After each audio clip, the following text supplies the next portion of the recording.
Question qui m'est demandée, c'est un petit peu d'évoquer avec vous comment nourrir correctement l'humanité tout entière. Donc les enjeux à l'échelle mondiale, nourrir une population sans cesse croissante, on est 7 milliards d'habitants aujourd'hui, on sera 9 milliards, un peu plus en 2050. C'est un accroissement démographique qui est encore assez rapide, mais c'est quand même vrai, moins rapide qu'au cours des 4 dernières décennies.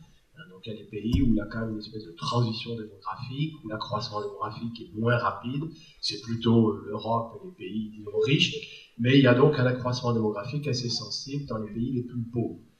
Nourrir correctement, chez nous on en discutera, c'est d'abord une bonne ration équilibrée entre les calories alimentaires, c'est-à-dire l'énergie, les protéines, les vitamines, les minéraux, les antioxydants,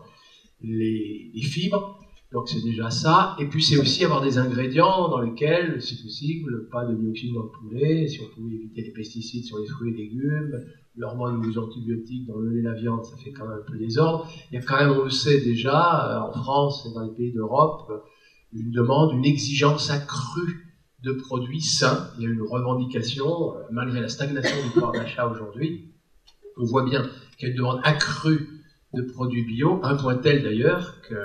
la France importe de plus en plus de bio, c'est-à-dire qu'on n'avait pas su anticiper cet accroissement de la demande, et qui est d'autant plus spectaculaire que le pouvoir d'achat, quand même, globalement, est plutôt stagnant. Alors, juste pour vous dire que dans certains pays du Sud, vous verrez que j'ai beaucoup travaillé dans les pays du tiers-monde, donc s'alimenter correctement, pour certains, c'est avoir enfin accès à quelques œufs, un peu de lait, un peu de viande. Chez nous, peut-être qu'on est souvent vu quand même que les gens qui fréquentent les restaurants du cœur souffrent aussi parfois de la faim et sont obligés de mendier quasiment.